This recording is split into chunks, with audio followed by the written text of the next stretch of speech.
त्याच्यावर जास्त फोकस करणं गरजेचं असं मला वाटतं. आज ना मला मी आज जनरली आमच्या इंटरव्ह्यूचा तो फॉर्मॅट नाही, पण आज तुम्ही आलात म्हणून मला ना एक वेगळा फॉर्मॅट मला थोडासा इथे एक गोष्ट मला तुम्हाला दाखवायची. साहेब जसं करतात तुमच्या पक्षाच्या सभांमध्ये, राज ठाकरे करतात लाव रे तो व्हिडिओ, मला एक फक्त इंटरेस्टिंग व्हिडिओ दाखवायचा. म्हणजे हा त्या दिवसापासून जेव्हा तो कार्यक्रम झाला तेव्हापासून हा प्रश्न तुम्हाला विचारायचा होता. म्हटलं तुम्ही फोन करून विचारण्यापेक्षा तुम्ही जेव्हा प्रत्यक्ष याल टू द पॉईंटला तेव्हा विचारेल. एक व्हिडिओ माझ्याकडे आहे, हा त्या दिवसाचा वरळी डोममधला व्हिडिओ आहे जेव्हा तुम्ही दोघं एकत्र आले. तर आमचं लक्ष म्हणजे माझं लक्ष खरं तर तिकडे होतं, तुम्हाला बघितलं तिकडे. आपण तो व्हिडिओ दाखवू शकत असू तर तो व्हिडिओ आपण नांदगावकर साहेबांना दाखवूया, हे नक्की काय होतं.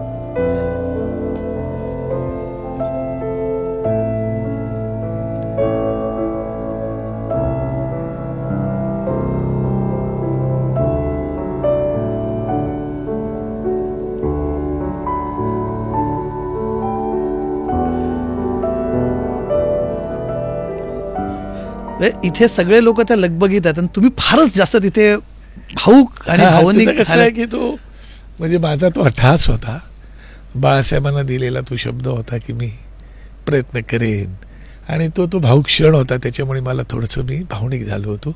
त्याला माझ्या डोळ्यात अश्रू पण आले होते, ही गोष्टही खरी आहे. आणि मी त्यावेळेला की देवाने माझं काहीतरी ऐकलं असं माझ्या त्या भावना होत्या. काय आणि काय तेव्हा तुमचं म्हणजे आम्ही बघतोय बाकी सगळे तुम्हाला तिथे कोण धक्का लागतोय, तुम्हाला कसलं तिथे भान नाही, तुम्ही फारच तिथे एकदम इमोशनल झाल्या तिथे. काय त्या क्षणांचे विचार होते डोक्यावर? नाही, डोक्यामध्ये तेच होतं की मी सांगितलं तुम्हाला आता की जे झालं ते खूप चांगलं झालं. काय कारण त्याच्यामागे माझं काही स्वार्थ नव्हताच आणि नाही आहे, पुढेही नाही आहे, हे मी अजूनही ठासूनपणे सांगू शकतो.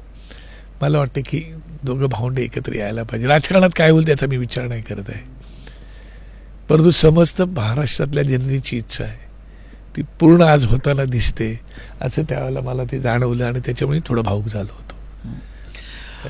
साहेब थोडं पास्टमध्ये जातो थोडंसं. तुम्ही आता बघताय दोघं एकत्र आलेले आहेत, किमान भेटीगाठी सुरू झालेल्या आहेत.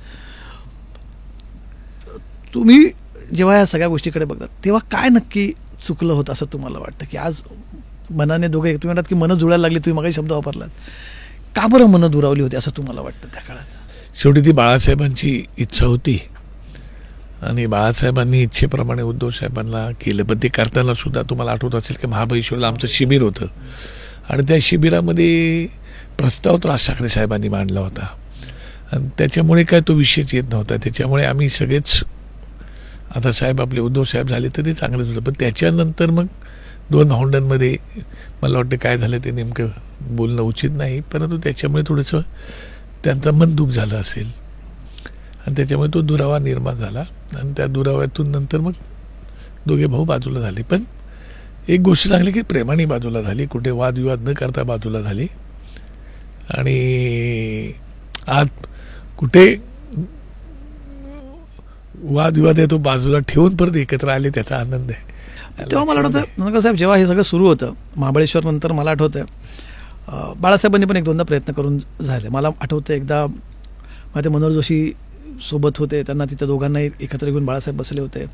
प्रयत्न अनेकदा करण्याचा झाला की बाळासाहेबांनी तेव्हा दोघांना समजवण्याचा प्रयत्न करून बघितला. 26 जुलैचा पूर आला तेव्हा बाळासाहेब कृष्णकुंजला राहायला आले होते. तेव्हाही राज ठाकरेंनी आपलं मत त्यांच्याकडे व्यक्त केलं होतं की काय झालं सगळ्यांमध्ये. का तेव्हा बाळासाहेबांनी मध्यस्थी करून सुद्धा गोष्टी का होऊ शकल्या नाही असं तुम्हाला वाटतं की एवढं टोकाचं काय झालं होतं? हा नक्की फक्त राजकीय मतभेद होता त्यांच्यातला की मनभेद झाला होता? नाही, मला मी तुम्हाला मगाशी बोललो ना की दोघांमध्ये विश्वासाचं वातावरण निर्माण झालं पाहिजे होतं. त्या काळामध्ये कदाचित नसावं आणि त्याच्यामुळे तो थोडासा गोंधळ झाला होता त्यावेळेला. आणि बाळासाहेबांनी आल्यानंतर नाही कोण म्हणू शकतं, तरी पण राजसाहेबांनी कदाचित विचार केला असेल की ठीक आहे आता बाळासाहेबांची लिगशी आहे, बाळासाहेबांचं जे काही आहे ते आता उद्धव साहेबांनी सांभाळलं पाहिजेत. आणि मी माझ्या स्वतःच्या कर्तृत्वावर मला विश्वास आहे, बाळासाहेबांनी दिलेली मला पण एक आहे जे काय दिले वारसा, त्या वारशाच्या अंतर्गत राहून मी माझं पण काहीतरी उभं करेल असा त्यांनाही कॉन्फिडन्स असावा. म्हणून त्यांनी तो स्वतः बाहेर पडण्याचा निर्णय घेतला. बाहेर पडण्याचा निर्णय घेतल्यानंतर सगळ्यात महत्त्वाचं त्यांच्या डोळ्यासमोरही प्रश्न होता ना की एवढे लोक विद्यार्थी सेनेचे त्यावेळेला ते अध्यक्ष होते आणि एवढी लोकांचे नेते पण होते, एवढी लोक त्यांच्यावर विसंबून होते, त्यांचे सहकारी होते. मग जर काहीच केलं नाही, त्या लोकांचं काय होणार, असे त्यांच्या पुढे प्रश्न त्यावेळेला निर्माण झाला असेल. आणि म्हणून मग त्यांनी विचार केला की नाही, या माझ्या लोकांसाठी तरी मला काहीतरी करायला पाहिजेत. उद्धवसाहेब आता शिवसेना बघताय, तर आपल्याला काहीतरी करायला पाहिजे. आणि म्हणून त्यांनी सगळ्यात पहिलं जर काय केलं तर संपूर्ण महाराष्ट्राचा दौरा केला. महाराष्ट्राचा दौरा करताना त्यांचं एक ब्रीद वाक्य होतं, मी महाराष्ट्राचा आणि महाराष्ट्र माझा. आणि ते ब्रीद वाक्य घेऊन ते बाहेर पडले, महाराष्ट्राचा दौरा केला. महाराष्ट्राच्या दौऱ्यातून त्यांना मिळालेला जे काही संपूर्ण रिस्पॉन्स होता, पाठिंबा होता, लोकांच्या भावना होत्या, कार्यकर्त्यांची, त्याला मी त्यांच्यासोबत होतो, ते पाहिल्यानंतर मग त्या निर्णय घेतला आणि मग तो पक्ष निर्माण करण्याचा निर्णय केला. आणि त्याप्रमाणे तो नवनिर्माण नावाचा आमचा पक्ष निर्माण झाला. पण त्यांनी घेतलेला तो निर्णय योग्यच होता त्या काळामध्ये, कारण नाहीतर मग त्यांच्या पुढे काय पर्याय पण नव्हता. ते दुसऱ्या पक्षात जाऊ शकत नव्हते, कारण ते बोलले होते, तुम्हाला आठवते की मी बाळासाहेब सोडून कोणाच्या हाताखाली काम करू शकत नाही. नाहीतर ते कुठल्याही पक्षात जाऊ शकले असते. होते का तेव्हा ऑफर, तुम्ही सोबत होता? नाही, त्यांना ऑफरचा विषय येत नाही. त्यांना ऑफर देऊ पण करू शकत नव्हतं त्या काळात, तसं काय ऑफर नव्हत्या आलेली. पण तेव्हा तुम्हाला असं वाटलं नाही का की आपण शिवसेना सोडतोच होत, तसं आता आपण शिंदेंनी शिवसेना सोडली तर त्यांच्यासोबत आमदार घेऊन गेले, खासदार घेऊन गेले, पक्षावरच उभा दावा ठोकला. राज ठाकरेंना तेव्हा असं वाटलं नाही? त्यावेळेला साहेबांनी तो पक्का निर्णय घेतला होता. सांगितले होते कोणालाही शिवसेनेच्या कुठल्याही माणसाला फोन करायचं नाही, नगरसेवक असो, आमदार असो, कार्यकर्ते, कोणालाही फोन करायचं. ज्यांना यायचं ते स्वतःहून आले तर आपण समजू शकतो, पण केवळ शिवसेना नाही, कुठल्याच पक्षाच्या लोकांना पण बोलवायचं नाही. आपण आपल्या हिमतीवर उभा करू आपलं काय जे करायचं ते.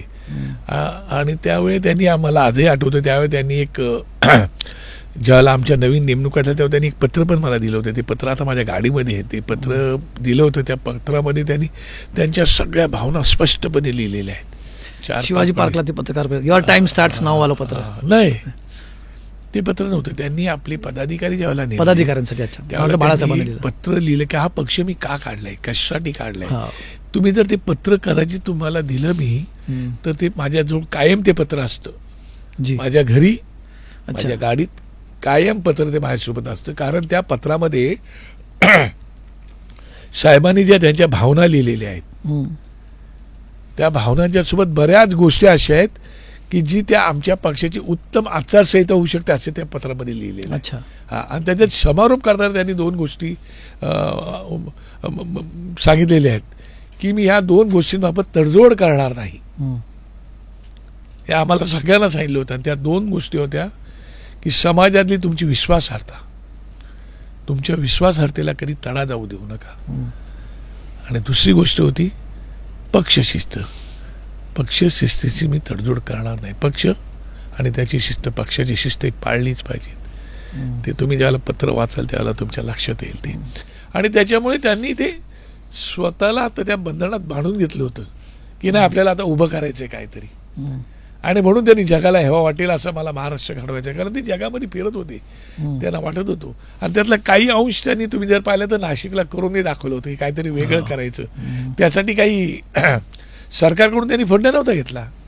त्यांनी त्यांचे स्वतःचे संबंध वापरून, नाती वापरून त्यांनी ते फंड टाटा साहेबांकडून, अंबानी साहेबांकडून, महिंद्रा साहेबांकडून त्यांनी तो फंड आणून तिकडे काही उभं केलं होतं.